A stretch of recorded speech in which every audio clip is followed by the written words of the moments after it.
Hello and welcome to the AEW All In Texas preview. I'm Michael Sidgwick, joined by fellow Dudley boy Michael Hamflett to discuss everything that's in store for us on Saturday's major show. But before we get into it, if you're a fan of this sort of thing, make sure to subscribe to WhatCulture Wrestling on Amazon Music, Apple Podcasts, Spotify, and YouTube for daily wrestling podcasts where we preview and review Raw, SmackDown, the show formerly known as NXT 2.0, Dynamite, Collision, pay-per-views, premium live events, question and answer time happens. We have interviews with wrestlers on occasion. We have roundtable discussions, and we host a roundup of the week complete with a bloody good quiz, of course, on wrestle culture. Hamflett, quick vibe check ahead of All In Texas, even though we do a state of the company address every week and have done since Brawl Out. Great vibes, best vibes in ages.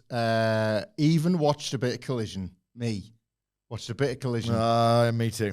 Reddit caught my eye this morning. And I was having a look to see what the people were talking about, and they were talking about the big Hangman Swerve moment and the size of the Undertaker's penis, WhatCulture Wrestling News, where we only aggregate the stuff that matters. I can't wait. I cannot wait. They've done it. They've actually done the thing that I was wondering if they could ever do again in the monthly pay-per-view era. Certainly for ones that we weren't fortunate enough to attend, or ones that weren't taking place in the UK that thus have a bit of an extra link to us.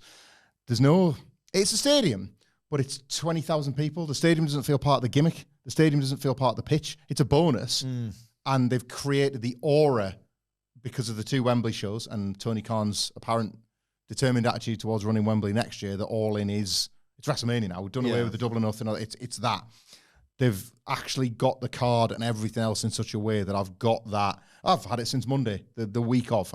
I am really, really ready for the show. I can't wait. I had a moment watching. I haven't watched Collision in full yet. I might give the whole thing a chance tonight. But I've watched the key moments that people have raved about online, and it is only heightened my already really high levels of excitement going into this show.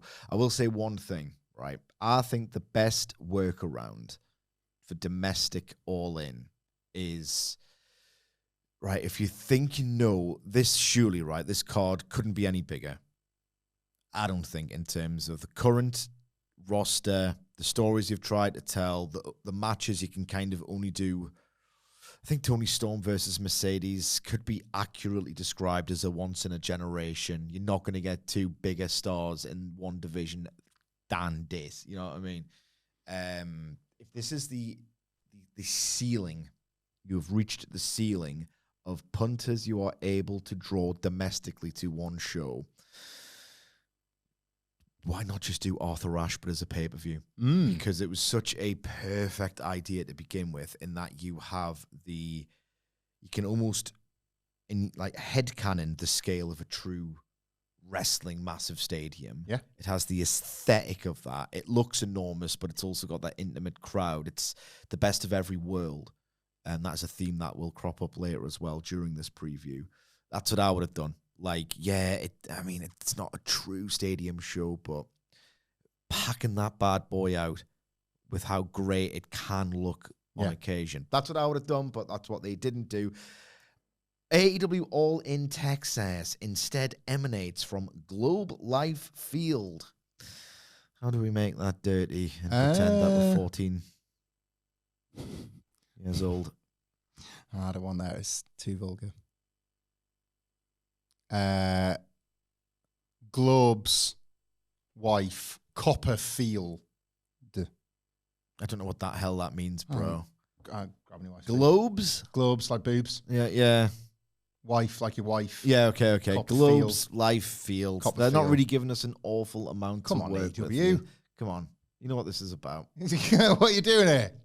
Let us know in the comments below what vulgar pun you would attach to the Globe Life Field. Yes. We can't get there today. Yeah. We're probably missing an obvious one. Yeah. Globes is Where the is it? best. It's in Arlington. Arlington. There's nothing in that really either, is there? No.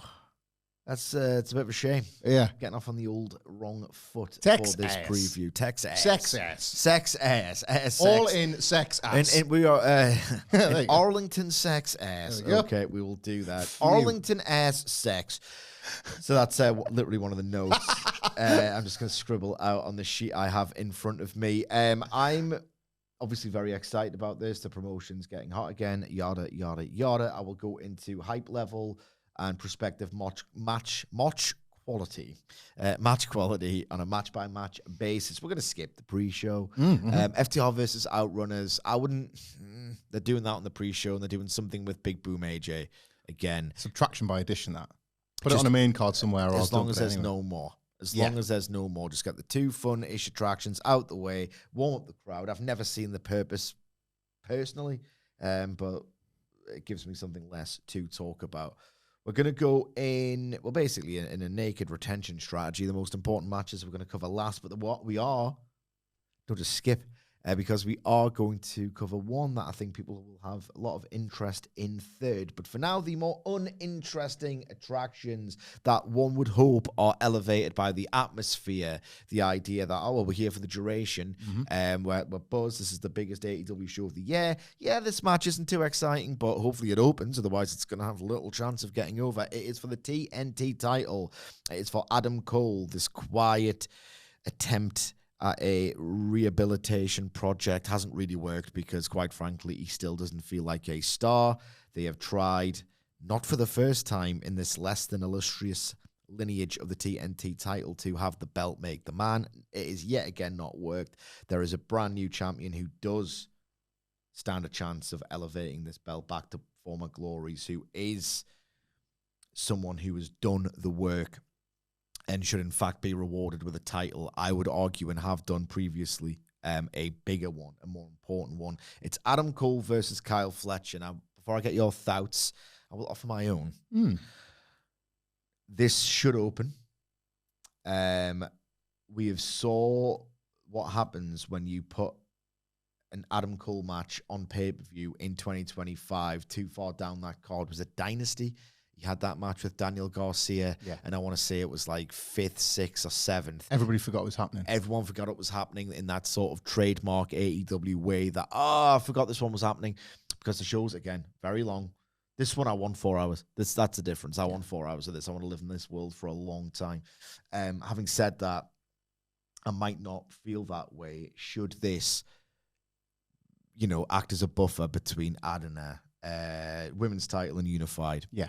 Don't you're just going to kill them. And they kill Adam Cole, like, a lot. Dynasty, he has this match with Daniel Garcia. And at the end of the day, if you know this is going to happen, don't give him the TNT friggin' title. I mean, I know he's nice, but does he deserve that reward to begin with? Maybe the idea is, right, okay, he's clearly an asset. He has proven himself to be an asset for several promotions several years ago at this point, but, he's nice. People like him. He is theoretically a star, or could be a star again. If we just persist with this, why wouldn't you? Maybe I'm being a little bit harsh. Maybe I'm a little bit too reactive. Maybe they're playing the long game with someone they think they can rehab, but it ain't working for me. This should open the show for me, and it shouldn't go too long. They killed Adam Cole at Dynasty against Daniel Garcia, and at Double or Nothing, he was in the semi-main, wasn't he? Yeah. The semi-main in that Trios of the 8-Man or whatever it was. Yeah. With I forgot this was happening. With the Tanahashi cameo. Yeah. If you're forgetting that Adam Cole is happening, it's bordering on tragic. It really is. I would have this open the show. I would have it go a maximum. I'm talking a maximum of 14 minutes. And I know I'm screaming into a void, and this uncaring void, does not ever answer back. I'm going to keep doing it because I'm not saying I'm responsible for the AEW turnaround or nothing, but a lot of what we've been saying has been taken on board, whether they've listened to us or their own internal monologue or consensus opinion of critics and fans or whatever. But we've gone through the list of things that they have done to make it better. Less crimes, less hokey vignettes, all the rest of it. Less of an emphasis on the feeling. And we'll get to why moving away from that has elevated the main event. Maximum 14 minutes, open the show, a brisk start to life. It actually worked for the first AEW All In, even though that card itself wasn't amazing. Build the match around the idea that Kyle Fletcher is both eminently capable of and more than willing to end Adam Cole's career by build it all around that apron powerbomb. You've got some heat, you've got some anxiety to work with. They've got pretty decent physical chemistry, not amazing, but the idea of this 18-minute back-and-forth shootout 6-match on the show is the one thing that really fills me with dread. What do you think of all this? It'd have to be a squash if it was going on in the middle. It'd have to be this. Ooh, they've killed Adam Cole. Yeah, like Kyle Fletcher is so far above Adam Cole at this point in every category that Cole just isn't really ready. And they kind of, not your typical like big man squash, although Fletcher is now bigger than Adam Cole, but just a clear decimation of Adam Cole by somebody that was just more ready for the challenge in Kyle Fletcher. 2-3 minutes where they quickly establish, oh God, what have I got myself into? And then Fletcher beats him. That would be the way for me if you're going to use this as a sort of calm down so that we can pick you back up again. It would be for that. Don't get too excited, guys. It's a champion. Do you know what I mean? It's stupid. Still less than ideal. So I'm probably with you on the opener thing. Also because I don't really want the feeling across this card of, this. And if I think about it, there's thankfully not that many matches that I feel that about. This is one of them. So the opener is the spot where you can put anything and have a sense of excitement around it. Did they ever address the fact that these two worked the All In? On Collision, yes. They have on so like, Collision. Is there a chance that like Kyle Fletcher does some absolutely hideous version of a kangaroo kick, but to the back of Adam Cole's neck, like or something like that? Cole's just getting to his feet and he does like that, and just as a sort of remember who we were and now who we are kind of thing. That was something Kyle Fletcher mentioned on not the. We're recording this on Friday morning. I should mention. Hopefully, nothing else gets added. Jesus Christ, I doubt it will. So not last night's Collision, but the week before, the episode before. Kyle Fletcher was basically saying, like, you took away the biggest night of my life by fairly winning a wrestling match. Yeah. And he did mention, look where I am now. I reckon he could have gone a little bit closer to the bone and said, like, yeah, you've got that championship, but it's a matter of time before I take it off you. Look where my career's gone. Look where yours is. He didn't go far enough for me. He was like, you beat me in an 11-minute match. That's essentially what he said. Yeah. No, so you wouldn't have heard what Daniel Garcia said. No. So they set up this thing where Adam Cole does, well, Collision's going from strength to strength. Is it? But it was the 100th episode, so he kind of had to say it off. They felt like he had to say it. And that's parasputed. Yes. That's very much disputed, actually. That summoned out Kyle Fletcher to not go far enough into, look at me where I am. This is inevitable. Sorry, but it is. Daniel Garcia came out to set up Garcia versus Fletcher, the winner of which would go on to advance to have this match All In. So obviously Fletcher's won it. They must be turning Garcia, bro, because Daniel Garcia was like, Kyle Fletcher said something like, I've beaten you before. Daniel Garcia, direct quote, big deal. Who hasn't beaten me? Oh, okay. So he's considered himself such a loser that he's got to turn heel to start again. Well, you'd say so. Yeah. I mean, you would say so because Jesus Christ, why on earth would you say that if you're not turning a guy heel? Speaking of All In 2023, Sidge, let's take these tangled webs, untangle them, and tie them right back together. Because that match at All In 2023 was more in service of Better Than You, Baby, featuring MJF. Daniel Garcia made a shock return at All In 2024 to screw MJF. So he does it in hoodie this year to screw Adam Cole. And what I've just done is connect all those pieces. Nice. Put all the puzzle pieces. I don't care about this particularly, but I want Fletcher to win. Fletcher winning in its own way is as vital to me as Hangman Page winning. Don't show me a guy that is so close to it, then get like knocked back 10 steps. It's for very different reasons, but I don't watch Collision as evidenced by this conversation. Certainly not regularly. I'll tune in for the big moments. But I need confirmation. You're a WWE correspondent. I need confirmation from AEW that came up with the catchphrase about that, by the way. We'll get back to that shortly. That AEW is high on Kyle Fletcher as I am, and they're still as high on him as I was earlier this year. It's very difficult to push a bunch of people at the same time. A secondary title is kind of one of the ways you can cheat it a bit. Yeah. And I want to see them continue to cheat it. Yeah, and I want to see him like, right, okay, you've got a pretty dead rubber title. What can you do with it? Yeah. Because a great wrestler can do something with that and elevate the prestige of a championship. And just before we move on to the next match we have listed to preview, I would quite like it for the sake of the Don Callis family. Like, in a way, I quite like that Don Callis is just, like, full of crap as a character and all the rest of it. But if he can start, like, substantiating the idea that, no, you come to the Don Callis family, I will elevate your career, you can win gold. If they ever add an extra member, it would feel like, just this wrestler's got nothing to do, so let's have them in a stable. Do you know what I mean? Mm-hmm. Like, I want the Don Callis family, because I think I've not been high on Callis post the Omega betrayal in AEW, that is.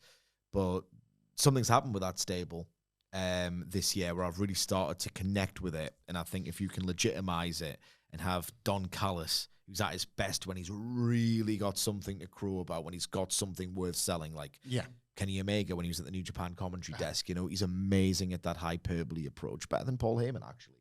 And if he can actually have something to crow about, I think it could do the entire stable like a lot of good. The next match that I want to see early and short, and I want to enjoy for as much as that beautiful backdrop of the stadium vista, as much as what's going on in the ring, where I think like just the sheer spectacle of a big AEW stadium show can do a lot. It's that old, if you take move for move certain matches in WrestleMania history and transplant them over to, I don't know, and Over the Limit. Yeah. It is nowhere near as good. No. But it's the backdrop that makes it amazing. On that basis, I want to see the Hurt Syndicate versus Jet Speed versus Patriarchy go second here. I haven't got like a full rundown of like what match I want to see happen where, but let's get this. Quite frankly, let's get this out of the way. I do think there's some scope. The Hurt Syndicate wins, so that's a prediction. I do think there's some scope for something in the way of entertainment value, if not rampant drama or sky-high match quality. Like, I want to see them work into a position where Christian Cage thinks he's outsmarted and outwitted and outbastarded everyone, only for Bobby Lashley to like stand behind him and Christian Cage's face to go, "Oh dear." Yeah. Things like that, I think there could be a different tone to this, and I think there actually should be a different tone to this. There's a lot of serious business that's going to happen at the end of the card. So basically, if you can engineer a match where Mike Bailey can do a lot of cool stuff to a lot of people in one really cool martial arts sequence, and then get murdered later on by Bobby Lashley, if you can have Christian Cage be like really dark and funny or mischievous or crafty, and then get his ass kicked, there could be a good blend of action and comedy in this match. It's just the precedent of Hurt Syndicate in ring doesn't really encourage me. I don't like that this became a three-way, but I didn't like how they were arriving at the tag match. It's neither better nor worse, really. Those beatdowns were in hindsight an error, even if you can try and justify what they were going for with what you were trying to illustrate in Jet Speed. The Hurt Syndicate is a low-key puzzle that AEW hasn't yet solved. Yeah. And I say low-key because I think Browd Thoughts people like them. The introduction was They're great. over. They're over. The MJF integration was really, really fun and sort of, there's more to come. So it kind of keeps you energized about the stable in general. But them as champions, them as a tag team, in the sort of, I guess, when the rubber meets the road, like, to use old wrestling parlance, that's the one bit that hasn't really been figured out by AEW yet. You've had different types of matches. You've seen squashes. You've seen longer matches. You've seen it where they've been quasi-baby faces. You've seen it where they've been cheating heels. And none of it's clicked. No. And as a result, I don't necessarily expect this to. So if it does, like, more power to the people involved. More power to somebody like Christian, who knows a tag team three-way like the back of his hand and will surely be in there with every possible idea. You would like to think for everybody, not just for himself. Lashley's got the injury. Shelton's been beaten by Jet Speed, so we talked about this in the Dynamite review. That's sort of psychologically, Jet Speed can say, well, we've got the Hurt Syndicate's number because we've taken out Lashley and we've already beaten Shelton. So we've got everything we need to get it done. Christian's wily. The Patriarchy are they tweeners in this? I think it's full-blown heels. Just full-blown heels. Yeah. Like, it's Christian Cage, bro. Yeah, but they're kind of doing a bit of a, can we coexist with Jet Speed in order to take out the champions? I mean, that was somewhat indicated on Wednesday, but I think the idea is maybe they'll. I don't know. It's Christian. Everything's just a short. I know. The dynamics, though, are so off. Like, they did this bit where you're not wrong to say that because on the collision that you missed again, but he's the WWE correspondent, so it's fine. What was your pun? Just about where does actually Christian and... No, you put on WWE correspondent. Oh, this was great. So you know how, I don't know if you've noticed this, but you know sometimes how like WWE and AEW run shows on the same weekend? Well, we aggregated today that this is actually a TKO directive. Like this is on purpose. Like like all these sort of inadvertent like things where they're on the same weekend. As it turns out, all of this time, TKO was saying, do that. All right? It's about like gobbling up the buzz, gobbling up the conversation. Like, yes, All In is happening this weekend, but Saturday night's main event is happening after. And then after that, American Bash and Evolution. So, like, by the end of the weekend, no matter what's happened on this All In card, it's quite inspired when you think about it, because I just thought it was a coincidence. You spent way too much time with him. Having a bit of fun. What I was saying was... Be earnest. Here's a bit of earnestness for you, is that what they're looking for, like their sort of what's gone out on the memo is, like, before you go to bed, think about the Fed. That's their new strategy. So when All In finishes, it's like, well, let's throw some more wrestling out before they can fall asleep. You know what sucks?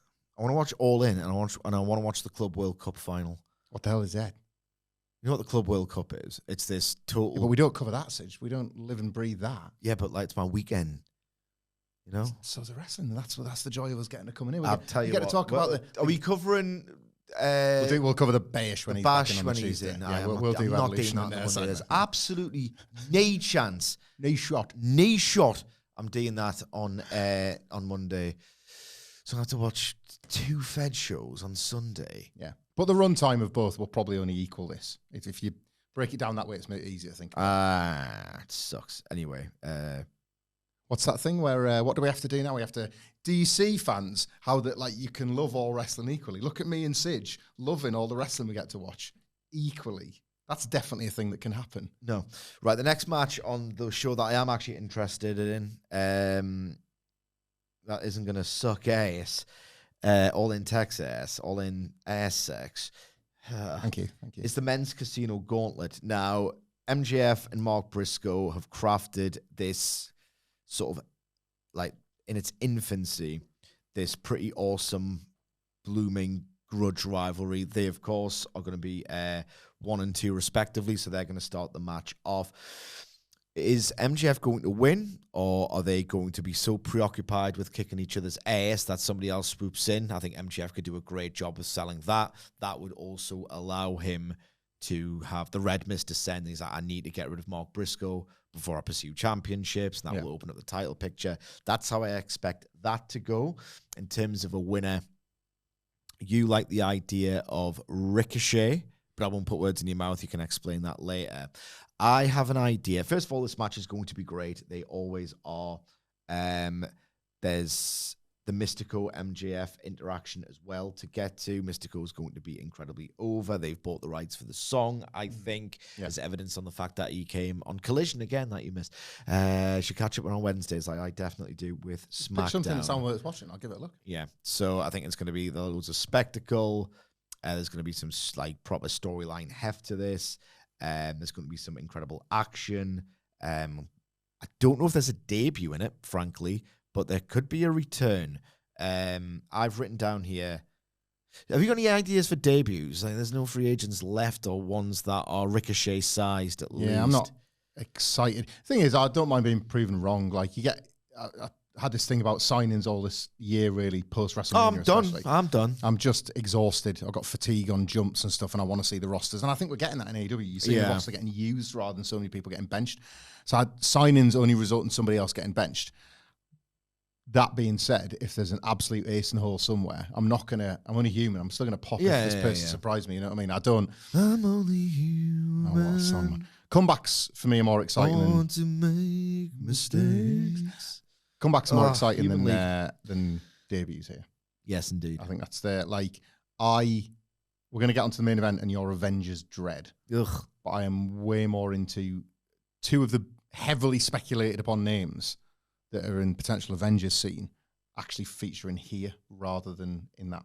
Like, when this graphic first got dropped, both me and you, I think, were like, that's perfect for Darby Allin. Yeah. That is perfect for Darby Allin. I still actually stand by that.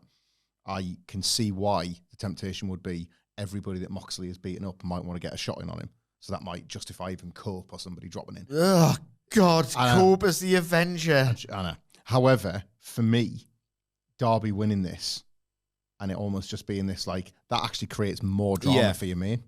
Because... And they could easily do Hangman Darby. That'd be class. And Darby's beaten Hangman as well on TV last year. On this, because, all the speculation about the names and the winners and the possibilities and the MJF element of it as well with Mark Briscoe. Do we know for definite, have AEW clarified if these two gauntlets are going to be cash-in or title shot? I don't think so. That matters, doesn't it? It does matter. It does matter. They, through what I believe was a more drastic Danielson health situation than was really thought, had to scupper any plans of Christian Cage and Bryan Danielson having a match. That had a really bizarre knock-on effect on the booking. Christian Cage almost like you felt like he didn't exist because there was no pivot and there was no major character arc after that. That like the sort of mess really that they made of the winner of last year's gauntlet, combined with the theme of 2025 being, let's stop making stupid mistakes. Let's write a list of don'ts, basically, or don'ts and stops. We've been through it a few times. Stop doing this. Don't do that anymore. Stop doing this. Like, stop doing that. And then we can just proceed. And if we just do the work quietly, humbly, without being sort of desperate to screw about it, the comeback might be on. And the comeback is, in fact, on. Surely, when they have very much... There'll be examples here and there of things. I mean, they just did an Attitude Era angle on the Go Home show, but mostly there's been this idea of, like, stop doing Fed stuff. And I know I'm speaking to the wrong guy. No, but it's you should. I advocate for that. Yeah, absolutely.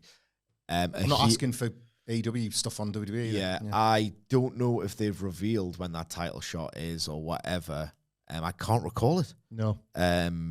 But I would expect they're going to move away from the cash-in. It was a Christian Cage device twice, wasn't it?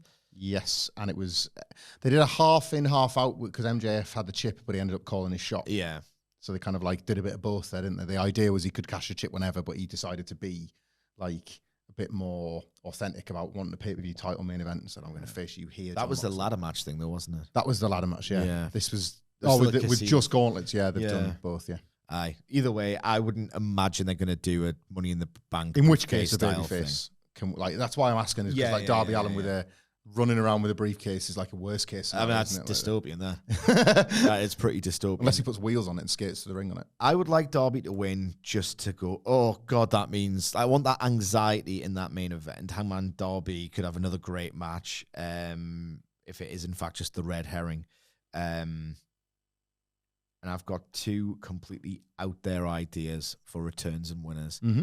What I'm not even necessarily endorsing this. I just think that it's something to think about. And it could work on this sort of like meta basis.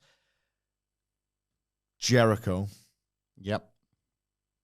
With the idea of I crushed your dreams once before, Hangman, and you haven't been the same for 6 years. I'm going to do it again. Yep.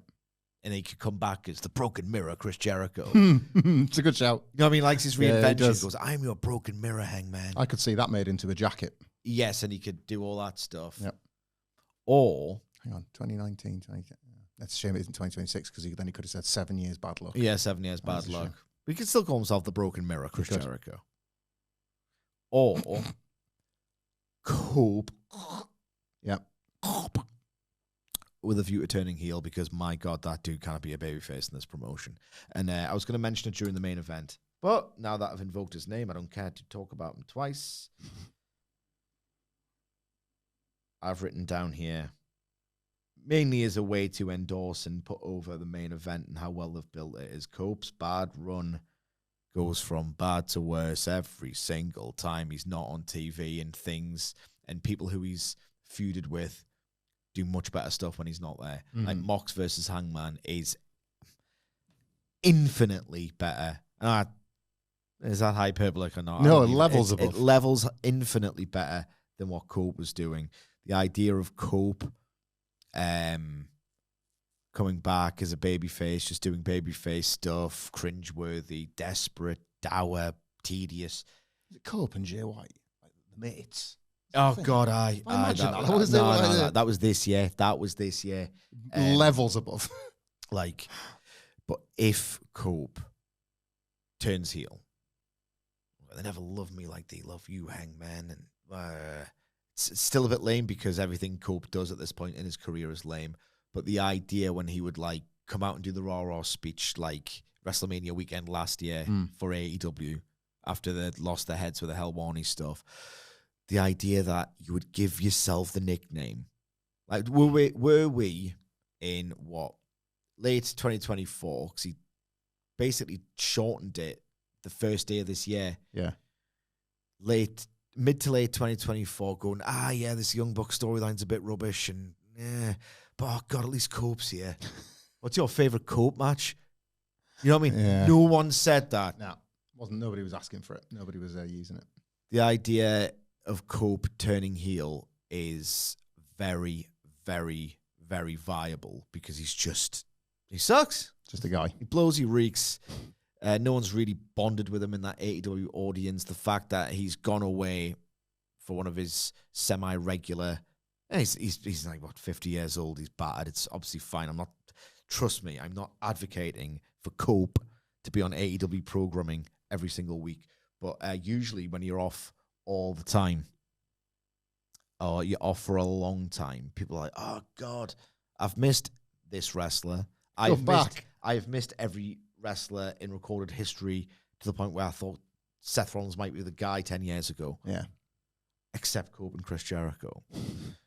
They're not going to get, they'll get a pop because of the tunes and what have you. Jericho's such a shout for this.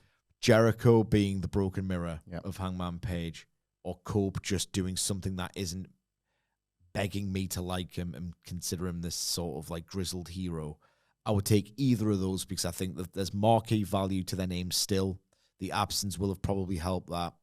And for a first title defense, like I don't want, the biggest matches, and that Booker wouldn't either. I think either of them two, as a heel, premised on the idea of, oh, no, you don't like me very much, tough titties, I'm a decorated Uber champion, and it's happening again, even at the expense of a hero. It's a bit basic as a premise, and it's a bit like, it's bad because it's boring, but for a first pay-per-view title defense, it might work. Yeah, they've got to think about potential challenges, haven't they? Like, I would, to that point as well about boring people, I would say that you could expect some like New Japan mid-card influence on this as well, because they might think about it's quite AEW to say like, what do you mean this 6-man tag hasn't got any build? Look at this moment they interacted in the gauntlet, like All In. You'll see one clip of them fighting each other and that, and I don't know, like Tanahashi or like Ishii's kicking around again, and he like just somebody that allows to be like creates a 6-man out of it from a brawl in the middle of this match. We talked about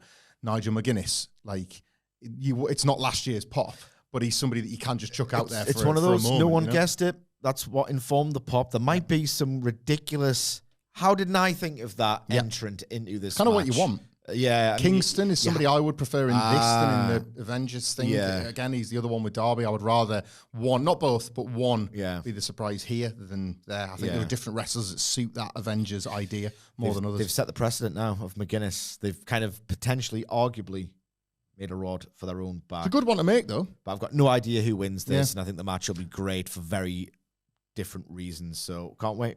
MJF and Briscoe, I don't think will win, by the way. I do think they've just done such a masterful job. Yeah. And I think, like, if Briscoe and MJF's brawl... perfect side quest stuff there. If it hasn't taken them both out, Mystico will do that. I am so excited about what MJF's going to wear, because he never misses with his gear. We had Lex Luger at All In last year. And now he's taken to the MJF singlet. So the idea I had, based on Wednesday's promo, knowing that it was going to be very Briscoe-pilled, was an MVP singlet, but the bottom half is the camo shorts, and the top half is the all-black t-shirt that says Dem JF. Instead of I mean, that's very He's basically just a Briscoe. Yeah. But, like, it is like Mark's like, I'm joking. Like, just coming out like that. Or alternatively, just ripping the piss out of Mystico and having, like, some sort of awesome Lucha-inspired thing. Oh. Like, to potentially match the mask that he wants to steal from Mystico again, should he enter Sin Cara colours. Sin Cara colours, the pale blue and gold. Yeah. The original... I want to see MJF back in the trunks, to be honest. I don't know why you put that much effort into reinventing your physique. I mean, I understand what he's done it for. Yeah. I thought it was a cute one-off for Hey, buddy. for the MVP deal. I think it looks a bit mid-cardy. But maybe that's by design, because when he goes back to the trunks in a big match with Briscoe, he'll feel even more like... I know how... I'm excited for it, though. You can tell stories... He's got a lot of irons in the fires, so Absolutely. On to the women's casino gauntlet. Statlander and Megan Bain being 1 and 2. I think the field is slightly more obvious in that you have Willow, Athena, Taymelo, Amanata, Tekla, a lot of the women who have been spotlighted in these never-ending All-Star 8 women tag team matches. I will say that Tekla and Mello didn't have their best nights in an AEW ring on Wednesday's Dynamite. These matches only get more complex and there's more to remember. And I know as a 39-year-old male podcaster, that sounds incredibly patronizing, but you can only go on the build. You can only go on recent precedent. Half worried that this won't be as smooth sailing as they'd like it to be. But you'd think the moments Thunder Rosa will be in this. She's got those that Texas Association. Pending the result of the title match, I guess. I guess you could put them both in it. Put them both in it. Nice, put them both. They can't not be on the show. Yeah, that's fair. I'll tell you what as well. I know the men's division is stacked. They have to put Brody King in that men's gauntlet. After the amount of times, especially when, they've let other wrestlers who are now in the Fed just take them for a goddamn ride. The amount of times Brody King has put himself forward and thought, I'll do a job, I'll be on the show this week. You want us to do a job? I will do it. I'll keep getting more and more over. I'd actually be quite good. I think he will be in the match, Brody King. Yeah. But come on. You can't... It's meritocracy stuff, this as well. Oh, why? You've got to give somebody... and even if he wasn't very good all those times, he's put him... This is a company that's now doing, as part of its PR, and everything is PR. I would don't want people who won't come to do the jobs or will try and take us for a ride or think they're entitled. Brody King at this point is I don't want to think of your balaclava, terrifying giant as a model employee, especially when he's probably a contractor. But that's kind of what he is. He should be rewarded. He needs to be in that match. On that, in terms of, kind of the opposite of, the Brody King description you've given out, other than not really thinking of somebody as a model employee, but somebody that could go out there and just take the opportunity for themselves. Is there any chance that we've been worked of late and there's a massive surprise Britt Baker return in this match? Oh, we know she's staying. I sure hope not. I sure hope not. I was thinking about this the other day because I was looking basically at the potential. I'm not advocating for AEW to sign these people, but there's a lot of other wrestling taking place in the area, and I have absolutely no problem with a few one-shot appearances for your likes of Shotzi or Tegan Knox or Dakota Kai is the most deserving, I would say. Dakota Kai, Priscilla Kelly, former Gigi Dolan. I'm not saying I'm not advocating for really signing these wrestlers. One of them. A gauntlet is the place. One of them. A gauntlet is the I place. think Dakota Kai is the most AEW coded. Yeah. Has the chance to properly do something there. But you bring somebody out and it's they're here. Doesn't mean they get signed. It's just they come out and they work and whatever. Britt Baker has almost entered that category now, hasn't she? She works. What the hell are you doing here? I thought I was never going to see you again. McGuinness. Yeah. The reaction would be enormous, wouldn't it? Nobody would see it coming. No. Not for me. I think that Do you just think we're done? I mean, I don't know what's going on. I know that Tony Khan has used people again, that relationships have seemed fractured. So I'm not ruling it out at all. I mean, Jesus Christ, if CM Punk can go to the Fed. Yeah, of course. Oh, it's hardly the biggest never say never. Yeah, exactly. I wouldn't. When was the last... Here's the thing, right? And I know we are different and you think one thing matters as much as the other thing. Whatever. This is very, very trodden ground at this point, right? When was the last great Britt Baker match and funny segment? Funny segment, I couldn't tell you. Match would have been the steel cage against Thunder Rosa, probably, unless I'm forgetting one. I think she might have had an over delivery with Statlander on Collision after that. Right. Okay, we're not talking about worth the hassle, match quality through the roof. The last time I remember popping daft at Britt Baker, who, to be fair, was actually really good on the mic in the build to the otherwise terrible Mercedes Money stuff. So she felt box office then at least, even if she didn't deliver the goods in the ring. But I want out of Britt Baker, like, genuinely good comedy and a good match.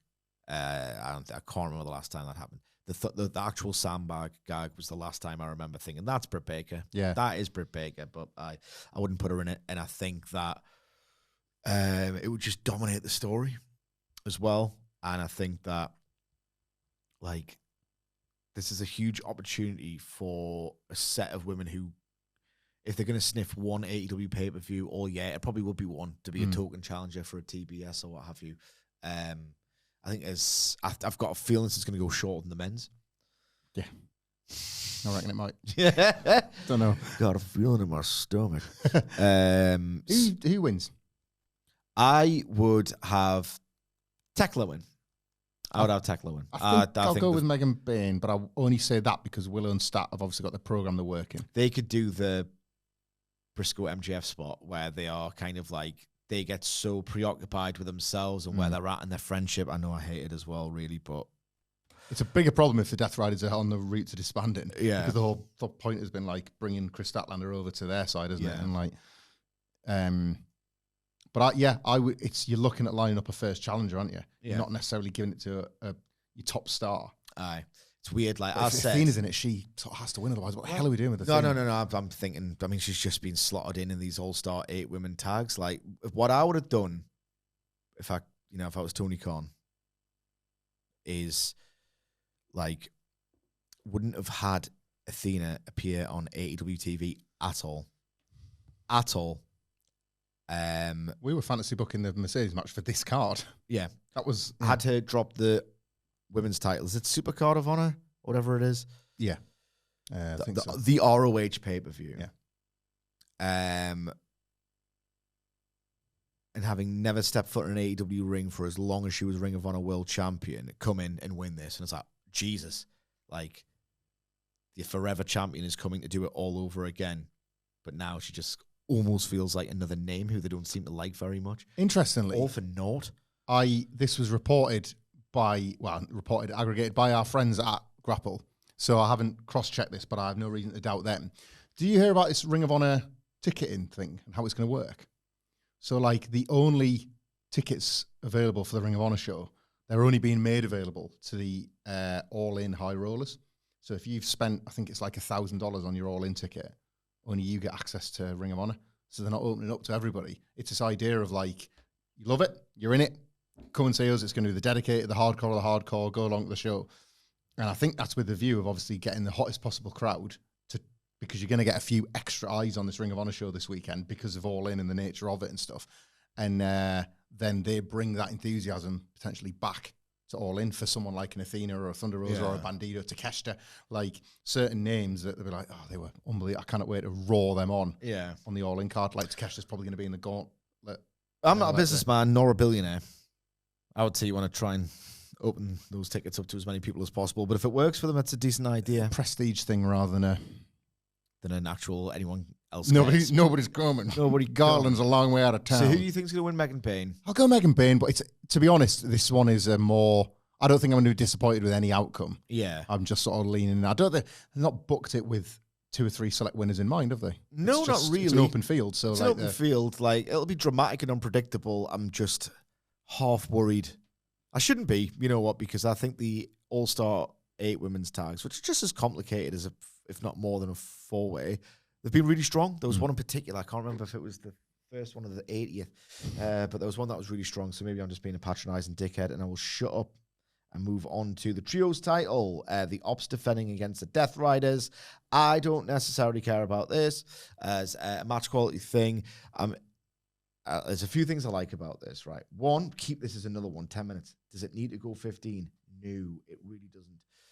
I like the idea of Gabe Kidd and Shibata having a little interaction and Gabe Kidd getting over as this prick character, this thug character that he's got. They got a singles match booked for this weekend or on Collision last night or something. I felt like I saw the match graphic. Oh, I don't know. I think it might have happened or is going to happen. It hasn't in my head. Hasn't in my head. So they can interact again. I don't know. Samoa Joe massively over on major shows. That'll be really strong. And I also like the idea of the result for once in an AEW Trios title match, in that if the Death Riders lose, it'll feel like, oh my God, that's the theme of the night. Yeah. And then people can get up for it. If they win, it was on Collision. They just ran a singles match on Collision. Oh, great. I thought, seeing the graphic, and I was like, we were just talking about it in the Dynamite review yesterday. That's it's cute how that's come together. That's done. Out of the way, you. Bam, not a factor. They can build on it. I mean, it's not a massive deal, is it? In the grand scheme of the show, it's fine. Look, I want the Death Riders to win, because you can take the belts off them whenever you're down well, please. Yeah. If for the sole purpose of creating yet more anxiety and sentiment and true intense emotion surrounding this main event, because the idea would be, the Death Riders aren't splitting up. Yeah. I don't think they will, even if they lose everything, by the way. I think they'll keep it going and phase it out or create an ending after this event. But I think the idea is people have, rightly or wrongly, well, the Death Riders are done if it all goes wrong for them tonight. I think the Death Riders should win, if for no other reason than in service of the main event. I agree. I don't think Gabe Kidd particularly needs a loss in whatever exactly his role is now with AEW, or could be down the line. Don't make him look like you brought in a... There's always Willie Yuta. Yeah. I think the Death Riders split, if handled correctly, could yet again further service this idea that, this was good all along, in fact. Forget about the rubbish stuff. It's like, it ended really, really well. Like, there's a babyface turn in John Moxley, because all of a sudden everybody else is getting what they need out of this, and he has lost his title and he's lost his credibility and he's starting to lose his edge, and they're like, we're still champions. Where's the belt, John? Yeah. I think there's actual mileage there. There's narrative scope for it. The narrative collapse of the Death Riders rather than a simple splintering or they've lost everything. And John Moxley suddenly being the man on the island rather than this fearless leader, I think is an interesting route to take. So I expect them to win. I couldn't care less. I couldn't care less. I wish they were... It's not unifying. Tony Khan doesn't like the word unifying, does he? He made it clear that they're Kenny and Okada's belts. I'm not even touching it. Apparently 3 belts are going to exist. So they're never going away. So there's literally an extra belt. There's an extra belt, and one of them is called Unified. Yeah. But that's what's happened, isn't it? That's what's happened, yeah. And the extra belt's got the Okada and the Omega side plates on. How can you unify 2 titles and add a title to a promotion at the same time? What's the math calculating trick on that? I've got any idea. Yeah, Death Riders to win. This is maybe I've maybe been unfair to that tag title match, because I'm looking forward to this even less. I am, but then Joe will come out. Yeah. And they're all going to go 10 minutes in my head, so it's all going to be absolutely great. This could be opener as well. This could be fine as an opener. I reckon you could nuge this one, and you could open with the 2 multi-mans, then they're not going to nuge it. They should have nuged it 5 years ago in terms of the sequencing they should have nuged it all along. Yeah. And the sequencing of these cards, but they're not going to do it. But I wanted to go short because the next match we're going to preview is surely going 20 minutes minimum. Young Bucks, Will Ospreay, and Swerve Strickland. EVP status versus 1 year of no title shots. I love the stip. Look at the people involved. Look at the occasion. This is like 4.5-star floor with a lot riding on it. This could have nothing on the line. Nothing on the line whatsoever. And it's going to be amazing because look at who's involved. There's everything on the line, or what feels like everything. It's one of those where if Ospreay, I've got a surprise entrant for the women's gauntlet. Mm-hmm. Because the Ospreay's name triggered it. Alex Windsor should be in it. Definitely. They're going to have to introduce her somehow. They're both in town, obviously. They're both in town, obviously. Yeah, I mean, that she could win it. Cut and dry. They might as well. I still want Tekla to win. Windsor getting in early, getting a really good showing, getting over in front of it, in front of that crowd. It's one of those where if you get over in front of that crowd, you're instantly received as like a bigger star as a result. If you just were sort of like, you're going to beat Lady Frost on Collision. Yeah. You know what I mean? So I don't necessarily think she needs to win, actually. But, like, she gets raves. I haven't seen much of her work, to be completely honest. But, like, she apparently had a match with Hayter that I've been meaning to check out for Eve. That was just... Is that the relatively recent one? Yeah. That people just, like, said, like, one of the stiffest women's matches ever. Like, really dramatic, really strong. And of course, like with the rise of Jamie Hayter and Toni Storm She's in that sort of like stylistic and physical mold. So I do expect her to get over in AEW, even though I've not sampled a great deal of her work, but I keep meaning to. But yeah. Is there any other surprise entrants for that women's gauntlet, by the way? Well, like I was saying, just those Dakota Kai, potential out of contract or released WWE names that I would get a one night. I would only, at the minute, in terms of that big grand introduction, Dakota Kai is the one and the only one from the WWE releases. Shotzi in a tank? I don't give a monkeys about that.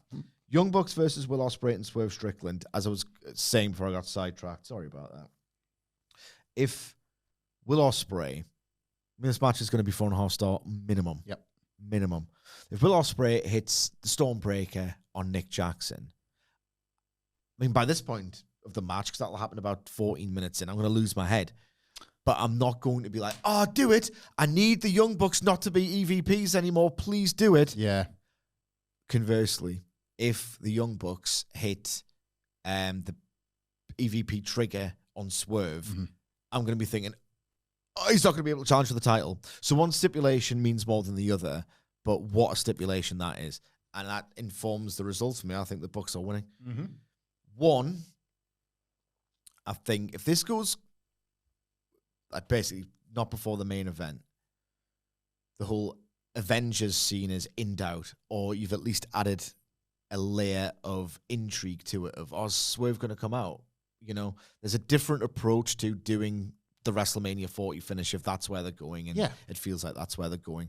I like the Young Bucks doing it in service of the main event. This Avengers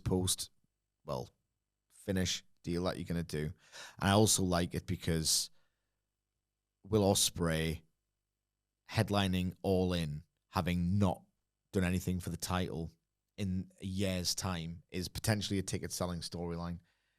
They've taken their time with Ospreay in terms of, I just thought he was going to be the champion. Telling you, man, he's their Cody without actually needing to put him in the 39 main event. They've established the way to do that and keep the journey the same. So the idea of it's an ambitious task going to Wembley Stadium after what 80,000 or 90,000 or whatever, 80,000 down to 50. I mean, you'd be lucky to get 50 again, I think. And it looked, I would say we were there, and I've watched some of it back on TV, not all of it.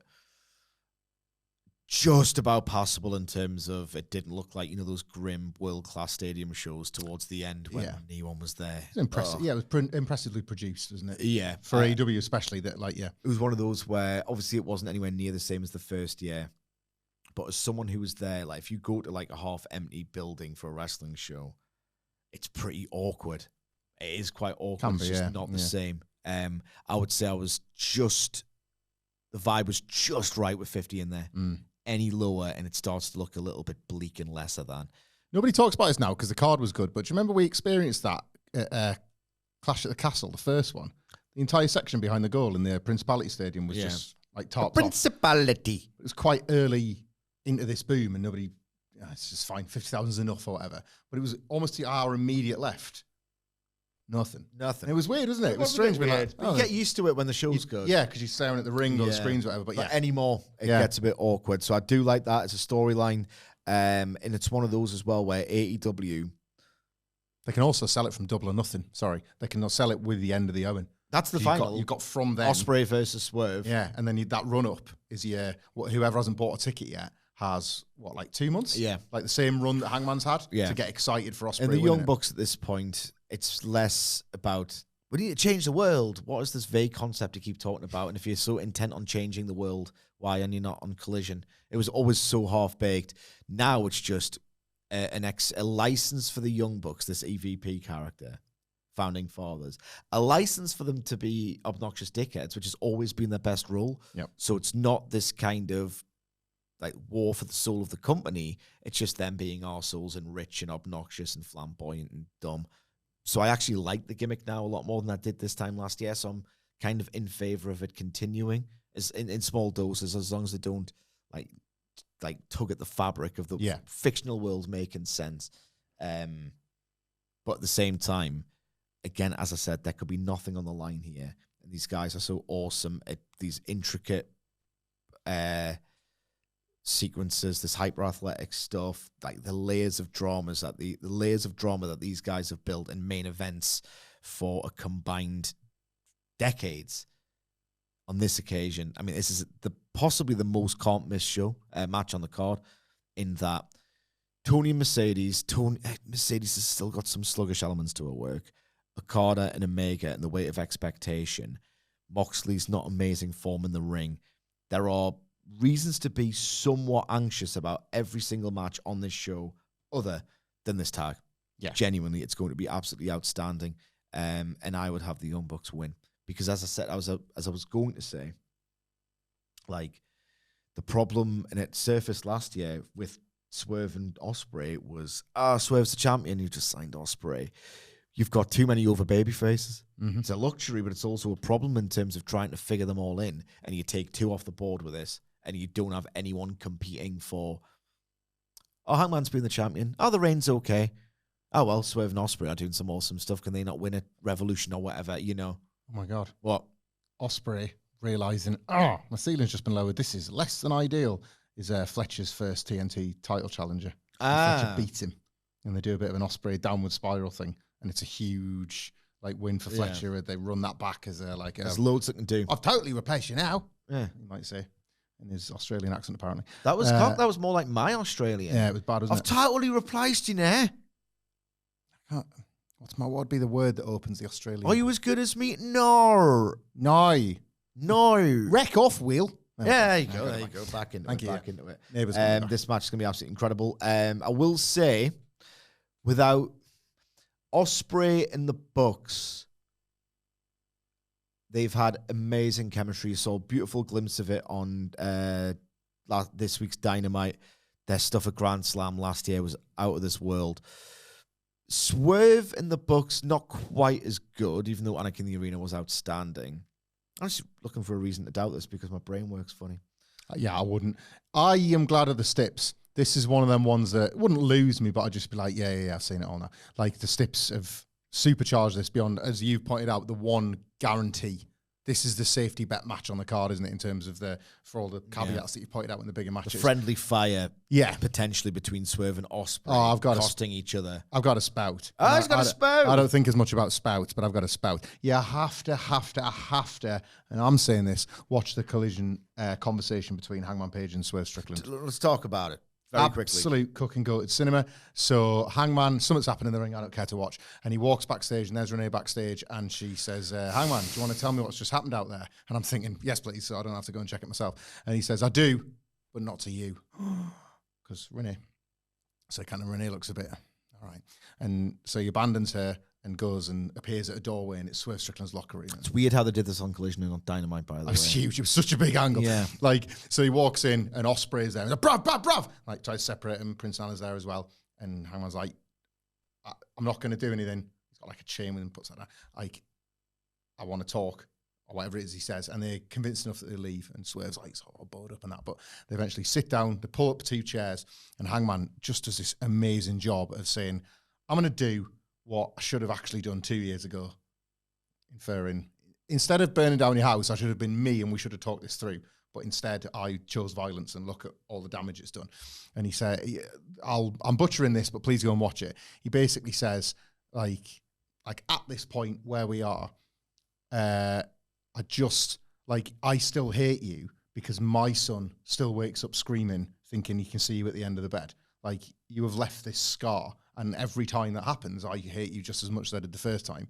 But what was all of this really worth? Like, I regret doing what I did to your house but I had to do it because of what you've done to my life. But I still regret doing it because what's it all been worth in the end? How have we benefited as people and grown and all the rest of it? I need to know you feel the same. I need to know that you feel some regret for everything that's happened. And because Swerve's like a bit cockier with it at the start, and he's like, yeah, well, I was going to kill each other, aren't we, Hanging? That kind of thing. He's kind of laughing it off a bit. And Swerve sits with it and he thinks about it, and he's like, yeah, I do. And it's as if like that is the bond all along. Like, it wasn't going to be anything but that. They had to find common ground on something. And Hangman's like, right, and like, we're never going to be friends. I'm never going to say, oh, well, I just need to know that. And he leaves. And Swerve said, wait a minute, come back. And he says, that house that you burnt down, that was where I wanted to raise my kids in the same way that I was raised. that was where I wanted my grandkids to come so I could raise them in the same way that I was raised. But maybe what you taught me there is we can't just stay in the past. So that was like this final, we're done. Yeah. We're good. And that's the perfect thing. On Collision. And that's the perfect thing to drop now, because it's the first time I'm watching it going, because like not putting Swerve in the Dynamite match was like, it'll never be fine between them. And this is the first point as a fan where I'm like, it could actually be fine between them. And then this match could just throw all that up in the air again, because if Swerve and Ospreay lose, all of a sudden Swerve just embraces this like, I thought I'd gotten over the past, but now I can't get a title shot for a year. Like, what have I got to gain from this? And to that, my spout prediction in a callback to a match that I believe you quite enjoyed between the Young Bucks and Kenny Omega and Hangman Page is that Swerve Strickland kicks out of a Matt Jackson buckshot at 1. Why don't you hit me with that? A, you're not him, and B, don't piss on me with his move. Yeah. Because, you know, like Hangman used big pressure in the Owen final. What was he used a Swerve move, He used big pressure. And it was like, so that they've started integrating that kind of Omega Page, Ibushi type story within the new tree of Hangman and Swerve. And I think like Swerve doing that, especially if they lose, that like, we know what that like 1 count kick out law off somebody's finisher means. And it's like, when all the babyfaces are coming out, I thought Swerve and Hangman are fine. Are they fine now? Because he's just lost the biggest... Like, he's obviously going to turn on Ospreay. Yeah. It's Ospreay's fault. Yeah. But Swerve's head might be wrecked again by it, and it's like, I thought I could trust you. You allowed me to trust you for 24 hours. Like, where's this? So just playing with that tension all over again. What's your spot? Swerve kicks out. Swerve kicks out of the buckshot at 1. It's a Matt Jackson buckshot, because it's got to be Matt. What if Ospreay, who says it's improv about Hangman Page being the one to, you know, bring forth this new era of competition and get rid of the Death Riders and what have you. Ospreay motions to hit the buckshot on one of the Bucks. Oh, yeah. Who ducks. It's got to be Matt. Yeah. Yeah. Swerve eats it. Ah, yes. And it's the buckshot that makes him not have the world title for Super kick Ospreay out the ring and pin Swerve or something. But I don't know how that would then... the presumed nod spot in the main event. That's like, I can't wait for this show. An unbelievable set of deft dovetailing plot threads. Proper stuff, this. Right, 3 more to go. And oh dear God. Women's title, Toni Storm versus Mercedes. Money. Where are my manners? Money.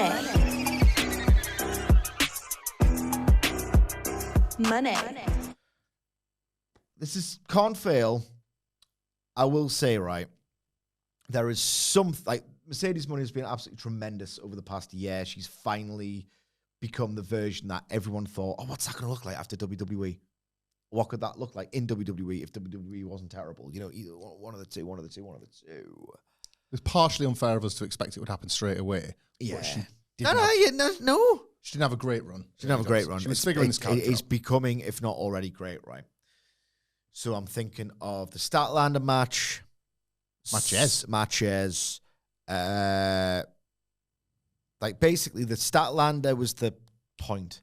Yeah. Every match she's had since, right? Athena. Love that. They've all been, I would say, pretty consistently 4.25 out of 5, right? Old money. Nice. That's good stuff. It's all good stuff. Good buttoning. Why haven't there been 5s or 4 and 3s? And I'm thinking to myself, I think a lot of them have gone a little bit too long. And it's, you know, I expect this to go 22 minutes minimum. I think with Mercedes, right, I don't know if it's a confidence thing. You wouldn't expect it considering the character she portrays and the reputation that follows her around pretty unfairly, to be honest, right? I think it takes her a few minutes to get properly into it. And I don't know what it is, but the first 5 minutes of a Mercedes match often have that, is this going to be good? And then it just gets great. She needs one spot to go so right that she's just then locked in. Yeah. Or after one's gone wrong, she needs one to fix it, to restore her confidence. Yeah. I'm thinking of, like, obviously in the Bayley Iron Woman, where like instantly their first brawl kicks off and you're like, oh, this is going to be great for 30 minutes. Or like how that in the triple threat you know, when like the WrestleMania 32 one, so many spots are like quite near the knuckle from going wrong to being absolutely awesome right. Yeah. It was like, oh, that worked.